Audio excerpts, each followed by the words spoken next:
जय हिंद बच्चों, क्या हाल है आप लोगों के। आई होप आप लोग बहुत बढ़िया होंगे। देहरादून मिलिट्री एकेडमी में सुल्तान आपका फिर से बहुत बहुत स्वागत करता हूं। आई होप आपका दिन काफी बढ़िया जा रहा होगा। तो दोस्तों, हमारा एक टॉपिक चल रहा है जिसका नाम है डेरिवेटिव, है ना। डिफरेंशिएशन हमारा एक टॉपिक चल रहा है। और डिफरेंशिएशन या डेरिवेटिव की अगर हम बात करें तो इसमें हमने एक दो क्लासेस, अभी कुछ हमारी कुछ क्लासेस हुई हैं जिसमें हमने डेरिवेटिव के बारे में बताया, चेन रूल के बारे में बताया है ना, डेरिवेटिव कैसे करते हैं। आज हम एक बहुत ही अच्छा टॉपिक स्टार्ट करने वाले हैं जिसका नाम है डेरिवेटिव ऑफ पैरामीट्रिक फॉर्म्स। ठीक है। अब ये पैरामीट्रिक फॉर्म होती क्या है, पैरामीट्रिक फंक्शंस क्या होते हैं, ये हम पढ़ेंगे थोड़ा सा। और ये देखेंगे कि इनका डेरिवेटिव हम किस तरीके से करते हैं। ठीक है। लास्ट क्लास में हमने चेन रूल बता दिया, इनफाइनाइट डेरिवेटिव बता दिया आपको किस तरीके से करना है इनफाइनाइट सीरीज का। पैरामीट्रिक फॉर्म होती क्या है, सबसे पहले तो ये समझेंगे और उसके बाद में ये सीखेंगे कि इसका डेरिवेटिव किस तरीके से करना है और इसका काम क्या है। सबसे ज्यादा जो डेरिवेटिव के क्वेश्चन आते हैं ना, वो पैरामीट्रिक फॉर्म के ऊपर से आते हैं। पैरामीट्रिक फॉर्म या derivative of a function with respect to another function. तो इसके ऊपर काफी क्वेश्चन पूछे जाते हैं और बहुत आसान होता है। मतलब ऐसा नहीं है कि बहुत ज्यादा टफ है, कुछ ऐसा कुछ नहीं है, बहुत ज्यादा इजी है ये। पैरामीट्रिक फॉर्म होते क्या है, पहले मैं आपको ये बताता हूँ कि जैसे अभी हमने नॉर्मल जब हम डेरिवेटिव पढ़ रहे थे तो ऐसा होता था कि आपको y एक फंक्शन दे दिया जाता था या fx एक फंक्शन दे दिया जाता था। जैसे y is equal to x की पावर 5 और आपसे बोला जाता था कि इसका डेरिवेटिव करो, है ना। ये होता था ना, इसका x के रिस्पेक्ट में डेरिवेटिव करो या y के रिस्पेक्ट में डेरिवेटिव करो या किसी वेरिएबल के रिस्पेक्ट में डेरिवेटिव करो। तो आप क्या करते थे, जैसे x के रिस्पेक्ट में डेरिवेटिव होता था तो dy बाई dx निकालते थे आप। वो क्या होता था, 5 आगे आ जाता था, x की एक पावर कम हो जाती थी, यानी 5x रेज़ टू पावर 4 हो जाता था इसका आंसर, है ना। तो ये तो एक जनरल फंक्शन है हमारे पास में। अगर इस फंक्शन की बात करें तो इसमें कोई पैरामीटर हमारे को एक्स्ट्रा नहीं दे रखे हैं। हमारे को y का डेरिवेटिव और इस वाले फंक्शन का y x raise to power 5 का डेरिवेटिव करना है। x के रिस्पेक्ट में सिंपल सिंपल हमारा dy बाई dx की वैल्यू निकल के आ गई। लेकिन होता क्या है कि जब हम एक्सिस की बात करते हैं तो हमारे पास में दो तरह के एक्सिस होते हैं, एक्स एक्सिस और वाई एक्सिस। और एक्स वाई एक्सिस की अगर मैं 2D प्लेन की एक बात करता हूँ, 2 डायमेंशनल प्लेन में, तो अगर किसी भी पॉइंट का लोकस निकाल रहे हैं या किसी भी मतलब इक्वेशन का लोकस निकाल रहे हैं तो लोकस पे कुछ अगर पॉइंट लाई करते हैं तो उसके कोऑर्डिनेट भी हम बता सकते हैं। जैसे फॉर एग्जांपल मैं क्या बोलना चाह रहा हूँ मैं आपको समझाता हूँ। जैसे एक सर्कल है, ये एक सर्कल है सपोज करो एक सर्कल है। तो इस सर्कल की equation X square plus Y square is equal to R square होती है। X square plus Y square is equal to R square होती है। ये पढ़ी है आपने, है ना। Equation of a circle passing through its या हैविंग सेंटर एट ओरिजिन, है ना, हैविंग सेंटर एट ओरिजिन। तो X square plus Y square बराबर क्या होता है बच्चे, आर स्क्वायर ही होती है सर्कल की इक्वेशन। अब ये पूरे सर्कल की इक्वेशन ये है। अब अगर मैं आपसे एक क्वेश्चन पूछता हूँ, सपोज करिए यहाँ पे एक पॉइंट है, यहाँ पे, ठीक है, ये एक पॉइंट है, ये वाला, है ना। तो इसके कोऑर्डिनेट अगर हम पैरामीट्रिक फॉर्म में लेंगे तो आप बोलेंगे सर हो सकता है यहाँ से यहाँ तक कुछ डिस्टेंस चला होगा, हो सकता है यहाँ से यहाँ तक कुछ डिस्टेंस चला होगा। अगर ये डिस्टेंस x है और ये डिस्टेंस y है तो इसके कोऑर्डिनेट x, y होंगे सर, हाँ या ना, x, y होंगे सर, है ना। तो इसके कोऑर्डिनेट होंगे x, y। तो ऐसा होता है कि अगर आपको x और y, है ना, ये सर्कल आपको इक्वेशन दे रखी है तो इसके कोऑर्डिनेट यहाँ पर कोई भी अगर मैं सर्कल पे पॉइंट लूंगा तो उसके कोऑर्डिनेट x, y की फॉर्म में होंगे। यानी पहले x लिखा जाएगा फिर y लिखा जाएगा। इसको अगर मैं क्या करूं, यहाँ से लाइन से ज्वाइन कर देता हूँ, एक एंगल थीटा यहाँ पे डाल देता हूँ और ध्यान से देखो ये ट्राइंगल एक राइट एंगल ट्राइंगल बना देता हूँ। ये वाला 90 डिग्री का ट्राइंगल बना देता हूँ। तो ये अगर x है और ये अगर y है तो ये भी y होगा, है ना। तो अगर मैं यहाँ से साइन थीटा की वैल्यू निकालना चाहूँ और कॉस थीटा की वैल्यू निकालना चाहूँ, जरा देखना जरा क्या होगा। तो आप बोलेंगे sir sine theta is equal to होता है परपेंडिकुलर अपॉन हाइपोटेनस। तो यहाँ पे परपेंडिकुलर क्या है, तो आप बोलेंगे ये है परपेंडिकुलर, ये है हाइपोटेनस।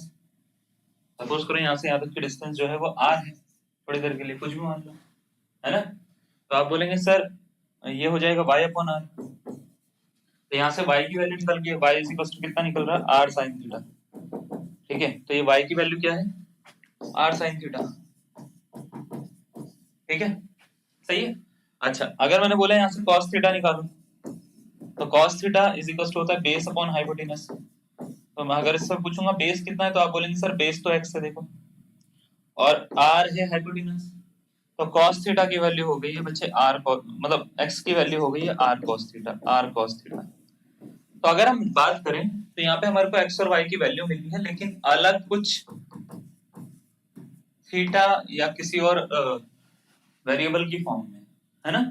एक्स और वाई की वैल्यू मिली है जो किसी अलग वेरिएबल की फॉर्म में है। आप देख पा रहे हो यहाँ पे साइन थीटा और कॉस थीटा आपको दिख रहे हैं, थीटा है ना, और आर तो चलो वो डिस्टेंस है, चलो ठीक है। तो साइन थीटा और कॉस थीटा की फॉर्म में दिख रहे हैं, तो है वो एक्स और वाई की वैल्यू, है ना, है वो एक्स और वाई की वैल्यू, लेकिन वो डिफरेंट डिफरेंट अलग अलग वैल्यूज हैं, है ना, साइन थीटा और कॉस थीटा की फॉर्म में। अगर हम क्या करें, किसी एक फंक्शन को दो पार्ट में ब्रेक कर दें या दो से ज्यादा पार्ट में ब्रेक कर दें और उसको कोऑर्डिनेट्स के अकॉर्डिंग, कोऑर्डिनेट्स या किसी और चीज के अकॉर्डिंग, कभी कई बार कोऑर्डिनेट होते हैं, कई बार कुछ और होता है, ठीक है। थीटा कोऑर्डिनेट को भी दिखाता है, कई बार कोऑर्डिनेट के अलावा कुछ और भी। तो कुछ और वेरिएबल में अगर मैं उसको डिफाइन करूं, तो ये जो नए वेरिएबल होते हैं इनको बोलते हैं इसके पैरामीटर्स। क्या बोलते हैं? पैरामीटर्स बोलते हैं। और इसकी फॉर्म में जब इक्वेशन लिखी जाती है तो उसको बोला जाता है पैरामीट्रिक फॉर्म, ठीक है। ये पैरामीटर कुछ भी हो सकते हैं, थीटा हो सकता है, फाई हो सकता है, साई हो सकता है, टी हो सकता है, कुछ भी हो सकता है। ऐसा नहीं कि मैंने थीटा लिख दिया तो थीटा पैरामीटर होता है बस, नहीं, कुछ भी हो सकता है। फाई भी हो सकता है, फाई का सिंबल आपने देखा ना, ये हो सकता है। साई भी हो सकता है ना, टी भी हो सकता है, ऐसा कुछ भी हो सकता है ना। तो कुछ भी ऐसा पैरामीटर हो सकता है। तो एक्स और वाई को दो पार्ट में डिफाइन करा जाता है, एक्स को एक पैरामीटर के फॉर्म में और वाई को भी पैरामीटर की फॉर्म में। फिर आपसे क्या कराया जाता है, ये क्वेश्चन पूछे जाते हैं इसकी बेसिस पे। तो पैरामीट्रिक फॉर्म के बारे में आपको थोड़ा बहुत नॉलेज अभी आ गई होगी कि मैं क्या बोलना चाहता हूँ। तो अब हम क्या करेंगे, सबसे पहले तो ये पढ़ेंगे कि इसके ऊपर क्वेश्चन कैसे आते हैं और इसको सॉल्व कैसे करना होता है ना। इसको सॉल्व कैसे करना होता है, इसको क्या मतलब क्या है तरीका इसको करने का। तो देखो ऐसा है, जब भी आपको पैरामीट्रिक फॉर्म दी जाएगी तो आपको पैरामीट्रिक फॉर्म में ना ऐसा होगा कि x की वैल्यू, है ना, पैरामीट्रिक, PARA, पैरामीट्रिक फॉर्म, ठीक है। तो इसमें होगा क्या, x की वैल्यू और y की वैल्यू अलग अलग दी जाएगी। तो x की वैल्यू अलग दी जाएगी, y की वैल्यू अलग दी जाएगी। जैसे सपोज करो x की वैल्यू दे रखी है t की पावर 5, है ना, y की वैल्यू दे रखी है t की पावर 3, और आपसे कुछ पूछा जाएगा फिर, या तो आपसे पूछा जाएगा कि dy by dx बता दो, या तो आपसे पूछा जाएगा कि dx अपॉन dy बता दो, ठीक है। या कई बार ऐसे भी होता है D square Y upon D X square भी पूछा जाता है आपसे, ऐसा भी पूछा जाता है कि डबल डेरिवेटिव बता दो, ट्रिपल डेरिवेटिव बता दो, ऐसा भी पूछा जाता है। तो मैं आपको तीनों बताऊंगा कि तीनों कैसे निकालते हैं, dy by dx कैसे निकालते हैं, dx अपॉन dy कैसे निकालते हैं, और d square y upon dx square कैसे निकालते हैं। तो करना क्या होता है, सिंपल सा प्रोसेस है। अगर आपको dy by dx निकालना है सपोज करो, और ये पैरामीटर कुछ और है, यहाँ पे ये dy by dx डायरेक्ट में निकलेगा, क्यों, क्योंकि y is equals to x के रिस्पेक्ट में फंक्शन है, t के रिस्पेक्ट में फंक्शन है, अगर आप इसको देख पा रहे हो। तो मैं क्या करूंगा, अगर ये t की रिस्पेक्ट में फंक्शन है तो इसका डेरिवेटिव t की ही रिस्पेक्ट में कर दूंगा। यानी मैं सबसे पहले इसका डेरिवेटिव करूंगा तो ये हो जाएगा dx अपॉन dt। कैसे करूंगा, 5 आगे आएगा, t की पावर 1 कम हो जाएगी, समझे। उसके बाद में मैं क्या करूंगा, dy अपॉन dt निकालूंगा, ये हो जाएगा 3 आगे आएगा, t की पावर 1 कम हो जाएगी। आ रही है बात समझ में? हाँ, कुछ घुस रहा है तुम्हारे छोटे से दिमाग में, क्या बोल रहा हूँ मैं, पक्का है ना, बढ़िया, इसका मतलब बहुत समझदार हो, है ना। तो ठीक है, dx अपॉन dt की वैल्यू निकाली आपने, dy अपॉन dt की वैल्यू निकाली आपने। अब आपको अगर मान लेते हैं dy by dx निकालना है, तो आपको करना क्या है, dy अपॉन dt जो आया इसको डिवाइड कर देना है dx अपॉन dt से। आप इसको देख पा रहे होंगे, देखो इसको हटाऊंगा तो मैं dy by dx ही, है ना। ये जो dy by dx की जो वैल्यू निकालनी है, तो उसके लिए क्या करो, इस वाले को इस वाले से डिवाइड कर दो, मतलब y वाले को x वाले, मतलब dy by, ये इसको ऊपर इसलिए लिख रहे हैं क्योंकि dy ऊपर लिख रखा है, तो dy by dt को dx अपॉन dt से डिवाइड कर दो। अगर मान लेते हैं dx अपॉन dy निकालना, तो dx अपॉन dt को डिवाइड कर दो dy अपॉन dt से। अरे बात समझ में? हाँ, तो इस तरीके से करना है आपको। अब आपको करना क्या है, सिंपल सा है, dy अपॉन dt कितना है, तो आप बोलेंगे sir 3t rays to power 2, ये कितना है 5t रेज़ टू पावर 4, ठीक है, 2 पावर 4 पावर ये कट, तो 3 by 5 t स्क्वायर इसका आंसर आ गया, बस यही इसका आंसर। क्लियर? तो दोबारा से समझो क्या करना था।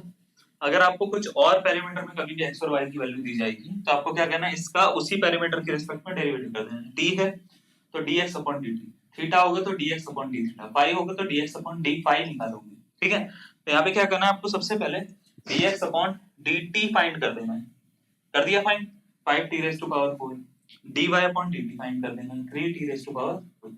अब अगर आपको dy बाय dx निकालना है तो इसको इससे डिवाइड करना है, सिंपल, y वाले को x वाले से डिवाइड करना है, यानी dy बाय dt को dx अपॉन dt से डिवाइड करना है, आंसर आ जाएगा। उल्टा निकालना है, dx अपॉन dy निकालना है तो x वाले को y वाले से डिवाइड करना है, तो इसका आंसर होगा बच्चे 5t raise to power 4 3t square, इससे इसको कट कर लो दो पावरों में, तो 5t स्क्वायर अपॉन में 3 हो जाएगा, 5t स्क्वायर अपॉन में 3 हो जाएगा। आगे बात समझ। अच्छा, अगर आपको मान लेते डबल डेरिवेटिव निकालना है तो क्या करना है, डबल डेरिवेटिव निकालना है यानी D square Y upon D X square निकालना है, सपोज करो आपको, तो इसका मतलब होता है डी बाई डी एक्स करना है आपको, किसका, D Y upon D X का। ये जो D Y by D X आया ना, ये दिख रहा है, इसका एक बार और डेरिवेटिव करना है, D Y by D X कहाँ आया, ये आया, इसका एक बार और डेरिवेटिव करना है आपको। अब आप बोलेंगे सर ये तो टी के रिस्पेक्ट में फंक्शन है, इसका डेरिवेटिव कैसे करें, तो देखो जैसे आप मान लेते हैं आप करना चाहते हो डी बाई डी एक्स को 5t square upon 3, 5t square upon 3, इसका करना चाहते हो डेरिवेटिव, है ना। तो क्या करना है, पहले नॉर्मल पावर का करना है, पावर का करोगे तो पावर आगे आएगी, एक पावर कम होगी, तो 2 आगे आएगा, 5 2 10 हो जाएगा, एक पावर कम हो जाएगी, तो ये कुछ ऐसे बनेगा ना, 10t अपॉन 3 बन जाएगा। अब t का दोबारा से जब भी करते हो, जैसे y का, जैसे सपोज करो y की पावर 2 का करना है तुम्हारे को, तो कैसे करते हो, डेरिवेटिव x के रिस्पेक्ट में, तो आप बोलेंगे सर 2y लिखते हैं, उसके बाद y का फिर से करते हैं dy बाय dx लिखते हैं, याद है ये बात, ये करते हो ना। अगर x के रिस्पेक्ट में कर रहे हो तो dx नीचे आएगा और ये dy आ जाएगा साथ में। इसी तरीके से यहाँ पे x के रिस्पेक्ट में कर रहे हो तो यहाँ पे dx नीचे आ जाएगा, और t का कर रहे हो तो dt बाय dx बन जाएगा, जैसे वो dy बाय dx होता है वैसे यहाँ पे dt अपॉन dx लिखना है आपको। अब बात ये है सर इसका आंसर आ गया है, आपको करना क्या है, ये dx अपॉन जो dt है ना, इसका उल्टा कर देना है, dt अपॉन dx निकालना है यहाँ से, तो आ जाएगा 1/5t रेज़ टू पावर 4, इसका उल्टा, ठीक है, उसको यहाँ पे रख देना है, तो यहाँ पे रखोगे 10t upon 3 into 1/5t raise to power 4, ठीक है। अच्छा, इससे इसको कट कर सकते हैं, 3 पावर बचेगा, इससे इसको कट कर सकते हैं, 2 बचेगा, तो हो गया 2 upon 3 t raise to power, इसको हटाऊं क्या है, t रेज़ टू पावर 3, ऐसा कुछ बनेगा ये इसका आंसर, और ये इसका फाइनल आंसर है, ठीक है। वो लिखा हुआ समझ में आ रहा है ना आपको, थोड़ा घिचपिच सा हो गया है वो कट पिट करने में ना, तो लिखा हुआ समझ लेना क्या लिखा हुआ है हमने, यहाँ पे 2 बचा था, ये t हट गया था, 3 नीचे बचा था, 5 से कट हुआ था ये, और यहाँ पे t की पावर 4 थी ना बच्चे, तो t की पावर 4 थी तो एक t जब काटा तो t की पावर 3 बची, तो ऐसे हमने बनाया 2/3 t रेज़ टू पावर 3 बनाया इसका, समझे, पक्का, देख लो आराम से देखो, ठीक है। ये होती है पैरामीट्रिक फॉर्म, तो पैरामीट्रिक फॉर्म में आपसे 2-3 चीजें जब भी ये पूछते हैं तो ऐसे निकालना होता है आपको, जो ज्यादातर बच्चों को दिक्कत होती है वो यहाँ पे हो जाती है, D square Y upon D X square, तो कुछ नहीं करना, इसको ऐसे याद रखो, पहले अगर कोई पावर होगी तो पावर का नॉर्मल या ओरिजिनल फंक्शन होगा तो उसका नॉर्मल करो, उसके पीछे dt अपॉन dx लगा देना, बस इतना सा काम करना है। dt अपॉन dx कहाँ से मिलेगा, यहाँ से मिलेगा, ठीक है, इसका उल्टा देना यहाँ से मिल जाएगा, क्लियर, बस इतना सा आपको याद रखना है, अगर आपको याद रहेगा तो आपका आंसर निकल के खुद आ जाएगा, सही है ना। अरे सही है कि नहीं, हाँ बोलो, सुन रहा हूं मैं तुम्हारे को, चलो अगर ऐसा है तो ये रहा एक क्वेश्चन तुम्हारे लिए, क्वेश्चन में बोल रखा है कि find dy by dx, x is equals to e raised to power 2t, y is equals to e raised to power 3t, x की जगह पे दे रखा है e raised to power 2t, y की जगह पे दे रखा है e raised to power 3t, आपसे बोला गया है कि dy by dx बता दो क्या होगा, dy by dx क्या होगा ये पूछा गया, तो मुझे ये पता है अगर कभी भी ऐसा होता है तो पहले आपको dx अपॉन dt निकालना होता है, ठीक है, इस पे क्या निकालना होता है, dy अपॉन dt निकालना होता है, तो dx अपॉन dt कैसे निकलता है, e की पावर 2t का डेरिवेटिव करेंगे, ठीक है, कैसे होता है 2 e raised to power 2t, ठीक है, 2 e raised to power 2t। अब किसी को नहीं पता डेरिवेटिव कैसे होता है, मैंने आपको एक डेरिवेटिव का फॉर्मूला बताया था, अगर आपको याद हो तो d by dx of e raised to power ax, तो होता क्या है, a आगे आ जाता है ये नंबर पर e raise to power ax बन जाता है। ये वाला फॉर्मूला हो गया इसमें, ठीक है। इस फॉर्मूले की हेल्प से क्या होता है, कोई भी नंबर होगा वो आगे आ जाएगा, इसको पूरा का एज इट इज यहाँ पे लिख सकते हो, ठीक है ना, पूरा का पूरा। अब dy by dt निकालना, 3 e रेज़ टू पावर कितना हो जाएगा बच्चे, 3t हो जाएगा। क्या बात समझ में आ रही? मैंने आपको स्टार्टिंग में ही बोला है ना, देखो यहाँ पे डेरिवेटिव खेल है दो चीजों का, एक तो कैलकुलेशन का और दूसरा है भाई साहब किसका, फॉर्मूलाज का। बाकी कुछ नहीं चाहिए, फॉर्मूलाज आने चाहिए आपको, है ना। तो फॉर्मूलाज अगर आते हैं तो हो जाएगा सॉल्व, ऐसा कुछ नहीं होता, ठीक है ना। तो थोड़ा बहुत बेसिक वगैरह थोड़ा सा नॉलेज होनी चाहिए, हो जाता है। तो देखो अब आपको क्या कहना है, dy by dx निकालना, dy by dt को डिवाइड करेंगे किससे, dx upon dt से, dx upon dt से डिवाइड करेंगे। तो देखो dx upon dt यहाँ पे लिख रखा है, dy by dt है 3 e raised to power 3t, ये है बच्चे 2 e raised to power 2t, समझे? इसको ऊपर ले चलो, ये हो जाएगा 3 by 2 e raised to power 3t minus 2t, 3t minus 2t, 3t में से 2t माइनस करो तो कितना मिलता है ना, t मिलता है, और 3 by 2 e raised to power t मिल जाएगा, ये इसका आंसर है। 3 t थे उसमें से 2 t हटा दी तो 1 t बच गया ना हमारे पास में, तो e raised to power t क्या हो जाएगा, इसका आंसर हो जाएगा 3 by 2। तो ये है वैसा इसको करने का तरीका। हलवा समझ में आया? कोई डाउट है तो बताओ। हाँ बढ़िया। अगर आपको ये समझ में आ गया है तो हम क्या करते हैं, क्वेश्चन देंगे आपको, है ना। चलो मेरा फर्स्ट क्वेश्चन, क्वेश्चन में बोल रखा है x is equals to cos t, y is equals to sin t है।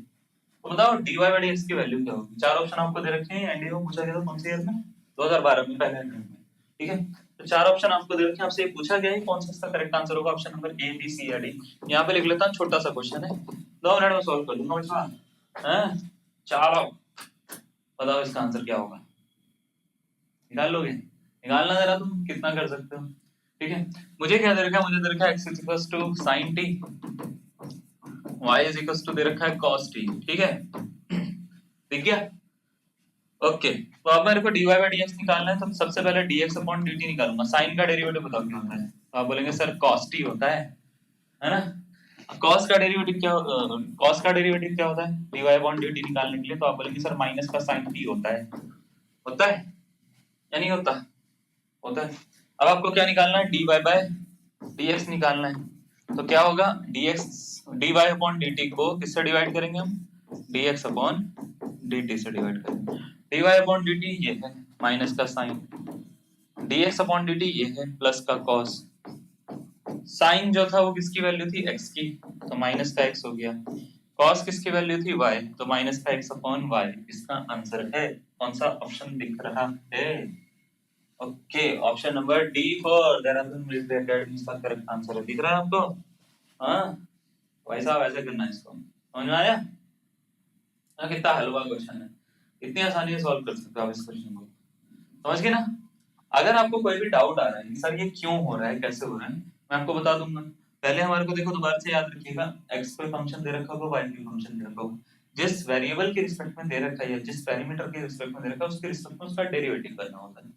dx upon dt निकाला, sin का क्या होता है cos, ऐसे ही आपने dy upon dt निकाला तो cos का क्या होगा, माइनस का sin।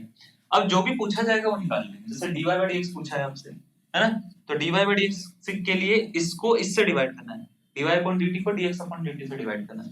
तो जैसे डिवाइड करोगे माइनस साइन को cos से डिवाइड करोगे तो sin की वैल्यू x है, cos की वैल्यू y है, तो माइनस का x अपॉन y, इसका क्या हो जाएगा, आंसर हो जाएगा। समझे, नोट करो इसको। चलो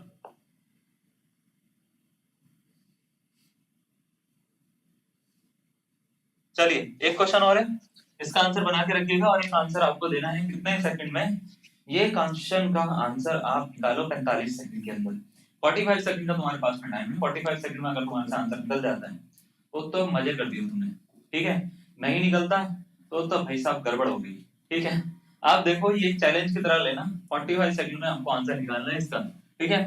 तो चलो ऑप्शन नंबर कौन सा इसका करेक्ट आंसर होगा, 2010 का क्वेश्चन मैं स्टार्ट करता हूँ। x इज इक्वल टू दे रखा है k theta plus sin theta, और y इज इक्वल टू दे रखा है k 1 प्लस cos थीटा दे रखा है। तो आपको dx अपॉन dt सबसे पहले निकालना पड़ेगा, हाँ या ना, dx अपॉन d थीटा सबसे पहले निकालना पड़ेगा। तो आप बोलेंगे सर k थीटा का होता है 1, sin का होता है cos, सही है। फिर आपको क्या करना है, फिर आपको dy अपॉन d थीटा निकालना है, dy अपॉन d थीटा क्या, k को ऐसे ही छोड़ो, 1 का 0 होता है, cos का होता है, माइनस का sin थीटा होता है, ठीक है। अब आपको क्या करना है, dy अपॉन dx निकालना है। dx upon dy upon dx निकालने के लिए dy अपॉन d थीटा को किससे डिवाइड करेंगे, dx अपॉन d थीटा से। तो dy अपॉन d थीटा ये रहा, माइनस का k sin थीटा, इसको डिवाइड करेंगे k 1 प्लस cos थीटा के साथ में, k से k कट्टम है ना। अब sin थीटा और cos थीटा में थीटा की जो वैल्यू बोली वो डालते हैं, क्या बोला है, पाई बाय 2। तो dy बाय dx है ना at theta is equal to pi by 2। देखो जरा क्या होगा, माइनस का sin pi by 2 upon 1 plus cos pi by 2। sin pi by 2 की वैल्यू होती है 1, cos पाई बाय 2 की वैल्यू होती है 0। तो ये आ गया माइनस का 1। इसका आंसर ऑप्शन नंबर ए इसका करेक्ट आंसर है। समझ में आया, हलवा क्वेश्चन ना, बहुत आसान, मजा आ गया होगा आपको। क्लियर है ना, कोई डाउट है तो बताओ किसी तरीके का, देख लो, नहीं है चलो बहुत बढ़िया, इसको नोट करो, नेक्स्ट क्वेश्चन पे आते हैं। ठीक है, -1 निकला तुम्हारा आंसर, बहुत समझदार हो तुम, गुड। नेक्स्ट क्वेश्चन पे आओ, ठीक है।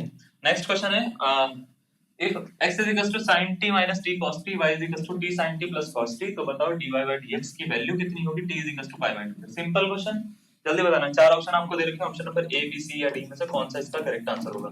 dx अपॉन dt निकालूंगा सबसे पहले, मेरा काम ये रहेगा, ठीक है। sin t का डेरिवेटिव बताओ क्या होता है, cos है ना, तो cos t हो गया, माइनस t cos t को कैसे सॉल्व करें। यहाँ पे दो फंक्शन है, एक तो t है, दूसरा cos t है। तो t और cos t कभी भी आ जाए एक साथ में, जैसे मतलब दो फंक्शन मल्टीप्लाई में आ रखे हैं, तो डेरिवेटिव का मल्टीप्लिकेशन का फॉर्मूला लगता है। मल्टीप्लिकेशन का फॉर्मूला क्या कहता है बच्चे, कि आपको अगर मान लेते हैं दो फंक्शन दे रखे हैं, जैसे सपोज करिए u और v है, या fx और gx है, कुछ भी ले लो, इसका डेरिवेटिव करना है आपको। तो u को छोड़ेंगे v का डेरिवेटिव करेंगे, प्लस v को छोड़ेंगे u का डेरिवेटिव कर देंगे, v को छोड़ेंगे u का डेरिवेटिव कर देंगे, आपका आंसर बन जाएगा, है ना। तो डैश का मतलब ये है उसका डेरिवेटिव करा है, ठीक है ना। तो मतलब पहले को छोड़ना है दूसरे का डेरिवेटिव, प्लस दूसरे को छोड़ना है पहले का डेरिवेटिव, इस तरीके से आपको करना है। तो t को छोड़ोगे सबसे पहले, cos का डेरिवेटिव करोगे, cos का क्या होता है, माइनस का साइन, माइनस लगा दिया, साइन लिख दिया, प्लस cos को छोड़ोगे t का करोगे, तो t का कितना होता है 1, 1 लिखने की जरूरत नहीं है। समझा कुछ क्या करा मैंने। अब इस माइनस को अंदर मल्टीप्लाई कर देते हैं, ठीक है।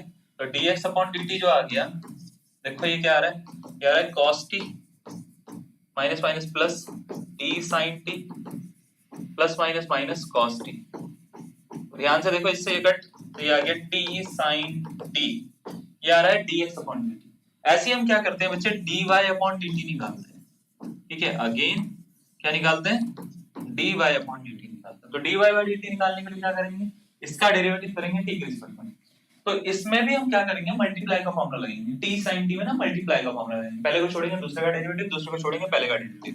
तो t को छोड़ेंगे, sin का डेरिवेटिव होता है cos, प्लस हम क्या करेंगे फिर sin t को छोड़ेंगे, t का डेरिवेटिव 1 होता है तो नहीं लिखेंगे उसको। उसके बाद में cos का डेरिवेटिव होता है माइनस का sin t, मतलब इस वाले cos का भी डेरिवेटिव करेंगे, पहले तो इसका मल्टीप्लाई वाले फॉर्मूले से कर लिया, t को छोड़ा sin का cos, sin को छोड़ा t का करा 1। इसके बाद में cos का करेंगे, cos का क्या होता है, माइनस का साइन होता है, तो माइनस का साइन आ गया, माइनस का साइन प्लस साइन कट। अब आपको क्या करना है, dy अपॉन ये इसकी वैल्यू कितनी आ रही है, इसकी वैल्यू आ रही है t cos t, ठीक है। अब आपको क्या करना है, dy अपॉन dx निकालना है। तो वो होता है dy अपॉन dt को किससे डिवाइड करोगे आप, dx अपॉन dt से। सिंपल होता है, देखो ये तरीका है, कोई और तरीका नहीं है इसको करने का। तो dy अपॉन dt को t cos t को डिवाइड करना है किससे, t sin t से। समझे ना कुछ, हाँ चलो इससे इसको काट दो, cos अपॉन sin होता है बच्चे cot, cot t आ गया। ओके, यहाँ तक कोई डाउट है। अब आपको dy by dx में ये बोला गया है कि जहाँ पे t है ना, t की जगह पे 90 डिग्री डाल दो, तो cot 90 डिग्री की वैल्यू क्या होती है, बस आपको ये सोचना है, cot पाई बाय 2 जिसको हम बोलते हैं ना, cot 90 डिग्री की वैल्यू ऑलवेज होती है बच्चे कितनी, 0। समझे, ये इसका करेक्ट आंसर, ऑप्शन नंबर ए इसका करेक्ट आंसर। देखो सर कोई डाउट है आपको, समझ में नहीं आया मुझे बताओ, है ना, मतलब मुझे बताओगे कैसे मैं दोबारा समझा दूंगा, कोई दिक्कत नहीं। साइन का करा हमने पहले, cos आया, फिर इसका करा, इसका मल्टीप्लाई करा, फॉर्मूला लगा दे, फिर t को छोड़ा साइन, cos का करा माइनस का साइन, फिर cos को छोड़ा, t का करा 1 1 लिखने की जरूरत होती नहीं, है ना, 1 लिखने की जरूरत होती नहीं तो हम लिखना नहीं, ठीक है। फिर इसमें t को छोड़ेंगे, साइन का करेंगे cos, फिर साइन को छोड़ेंगे t का करेंगे 1, cos का करेंगे माइनस का sine, cut cut cut cut और दोनों को डिवाइड कर दो, आंसर आ गया। हम वैल्यू पर बस इतना काम करना। cos अपॉन sin cot होता है, नहीं भी लिखोगे cot तो भी चलेगा, कोई दिक्कत वाली बात नहीं, आंसर तो वही है, समझे ना। चलो 0 आ रहा था इसका आंसर है। नेक्स्ट क्वेश्चन पे आ जाते हैं। नेक्स्ट क्वेश्चन है 2010 पे पूछा गया है, d2y/dx² पूछा है इसमें। कोई दिक्कत वाली बात नहीं, हमको ये सब आता है, हमने ये सब पढ़ा है ना। आपसे ये बोल रखा है x = t² है, y = t⁻3, बताओ d2y/dx² यानी इसका डबल डेरिवेटिव क्या होगा, हमको ये पूछा है। तो x = t² है, y = t⁻3, तो सबसे पहले क्या करेंगे, dx/dt निकाल लेंगे। कैसे निकालते हैं, t² का बताओ क्या होता है, t² का डेरिवेटिव क्या होता है, आगे आता है t का जो पावर होती है, 2 पावर आगे आएगी, एक पावर कम हो जाएगी, तो ये 2t हो जाएगा, ठीक है। फिर इसका बताओ, तो आप बोलेंगे सर dy/dt जो होगा वो 3t² हो जाएगा, मतलब 3 आगे आएगा, एक पावर कम हो जाएगी, ये बात सही है, ठीक है। अब हमारे पहले ना d2y/dx² निकालने के लिए पहले dy/dx निकालना पड़ेगा। dy/dx कैसे निकालते हैं, dy/dt को डिवाइड करते हैं dx/dt से, इसका मतलब इसको इससे डिवाइड करना है, 3t² को डिवाइड करना है 2t से, इससे इसको कट करो 1 टाइम, तो ये हो गया 3t/2, समझे। हाँ, अब आपको अगर इसका एक बार और डेरिवेटिव करना है d2y/dx², तो इसका मतलब ये होता है आपको इसका डेरिवेटिव करना है एक बार और, किसका, 3t/2 का एक बार और डेरिवेटिव करना है। तो 3/2 का तो होता नहीं ना, इसका डेरिवेटिव होता है, ये तो कांस्टेंट पार्ट है, इसका थोड़ी ना इसका होगा।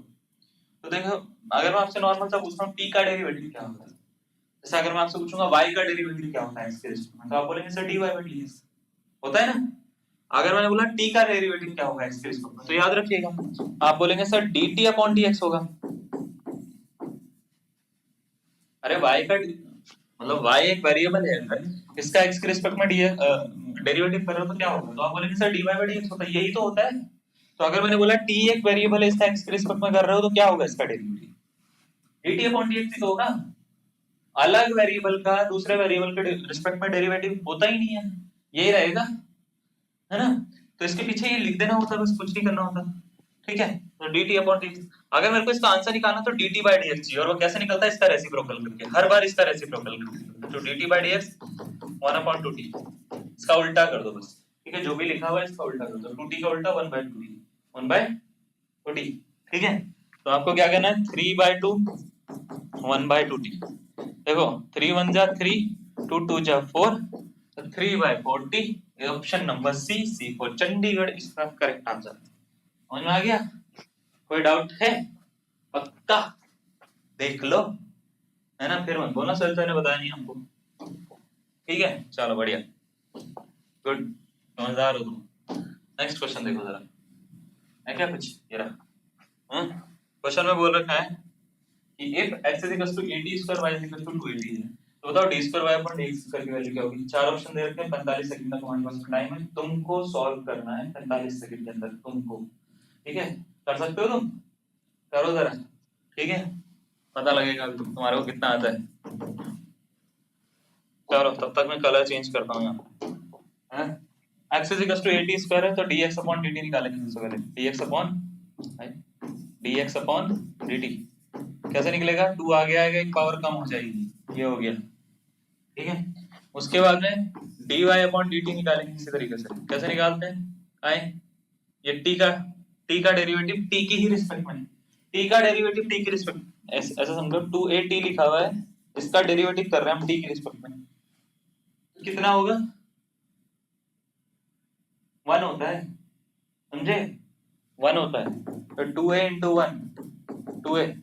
जैसे मैं आपसे पूछूं अगर x का डेरिवेटिव पता है कितना होता है, x का डेरिवेटिव x के रिस्पेक्ट में कितना होता है, 1 होता है। तो अगर मैं आपसे पूछ रहा हूँ t का डेरिवेटिव बताओ, t के रिस्पेक्ट में कितना होगा, अरे देख के पता लग रहा है ये 1 है, 1 होगा, है ना, इसका डेरिवेटिव 1 होता है। तो याद रखेंगे, जिस वेरिएबल का डेरिवेटिव अगर उसी वेरिएबल के रिस्पेक्ट में कर रहे हो तो पीछे dt/dx नहीं लगता, फिर क्यों नहीं लगेगा, क्योंकि हम तो t के रिस्पेक्ट में तो कर रहे हैं t का डेरिवेटिव, इसका 2a × 1 यानी 2a आ जाएगा, समझे।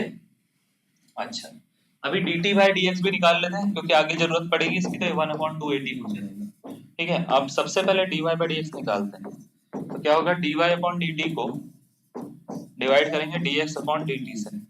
ठीक है, तो dy बाई dt ये है, dx बाई dt ये है, कट कट 1 बाई t, समझे? एक बार और डेरिवेटिव करेंगे उसका, D square Y upon D X square. ठीक है, इसका मतलब डी बाई डी एक्स कर रहे हो किसका, 1/t का, दिख रहा है ना, 1/2 का। मैं आपको बताता हूँ, एक फॉर्मूला लगाते हैं, D by D x of 1/x। 1/x का डेरिवेटिव होता है -1/x²। ठीक है, अगर x की रिस्पेक्ट नहीं कर रहे हो, लेकिन यहाँ पे t की रिस्पेक्ट में, x का t की रिस्पेक्ट में कर रहे हैं, t का x की रिस्पेक्ट में कर रहे हैं, सॉरी। तो क्या करें, इसको ऐसे लिखेंगे -1/t² और dt बाई dx और लगाना पड़ेगा, dx अपॉन dt और लगाना पड़ेगा। ठीक है, ये लगाना पड़ेगा इसके, t की रिस्पेक्ट में कर रहे हैं, उल्टा लिख दिया मैंने, dt बाई dx और लगाना पड़ेगा, सॉरी, dt बाई dx और लगाना पड़ेगा। ठीक है, ठीक है, ये रहा उल्टा वाला, इसको उठाओ, -1/t² इंटू 1/280, ये हो गया -1/280³ t³। कोई वैल्यू डालनी है क्या t की जगह, 2 डालना है, 2। ठीक है, ये मिला है हमारे को d²y/dx² जो मिला था, वो मिला था -1/280³। अब आपको बोला गया t की जगह पे डाल दो कितना, 2 डाल दो, तो d²y/dx² at t is equal to -1/2a into 2 की पावर 3 -1/2a इंटू 8, 8 दूनी कितना होता है, 16। Option number B, B for B positive, मेरा ब्लड ग्रुप इसका करेक्ट आंसर है। समझे कुछ? ऑप्शन नंबर ए क्या है इसका करेक्ट आंसर है इसका। ठीक है, ओ बी, बी बी क्या है इसका करेक्ट आंसर है, बी है ना, बी इसका करेक्ट आंसर है। और ये है भाई साहब, इसको इस तरीके से करोगे तो आंसर निकलेगा बिल्कुल बढ़िया चमचमाता हुआ सा। ठीक है, समझ गए? कोई डाउट है इसमें तो बताओ, इसी के तरीके का समझ में आ गया ना? एक क्वेश्चन दे रहा हूँ तुम्हारे को होमवर्क में, खुद करना है इसको। ठीक है, एक मिनट यार, आ गया, ये रहा, ये होमवर्क में है तुम्हारे लिए, खुद करोगे और आंसर बताओगे इसका मुझे क्या आ रहा है। ठीक है ना, कर लोगे? इन 4 ऑप्शन में से इसका करेक्ट आंसर है, एनडीए 2010 में दिया गया था। और देखो जरा, ये भी होमवर्क में लिखो, 2 क्वेश्चन है ना, 2 क्वेश्चन है, वो करना, और तो कुछ नहीं है। ठीक है, अब नेक्स्ट वाली जो क्लास होगी वो होगी हमारे derivative of function with respect to another function. Class का पता लगा आज? बढ़िया लगी ना क्लास? मजा आया ना? ऐसी मजा आएगा भाई साहब, हमारी क्लास है। ठीक है, तो आई होप आपको बहुत मजा आया हो, होमवर्क आप कर लेंगे टाइम पे, सब कुछ अच्छे से करेंगे और अच्छे से समझेंगे। कल जो है हम एक बहुत ही अच्छा टॉपिक करवाएंगे, ये वाला derivative of a function with respect to another function. थोड़ा सा पैरामीट्रिक फॉर्म को जो है कल तक बढ़िया से पढ़ लेना। ठीक है, आज इतना कर लेते हैं, मिलते हैं आपसे नेक्स्ट क्लास में। बाय बाय, धन्यवाद, शबा खैर, शुभ रात्रि, जो बढ़िया लगे आपको रख लो। धन्यवाद।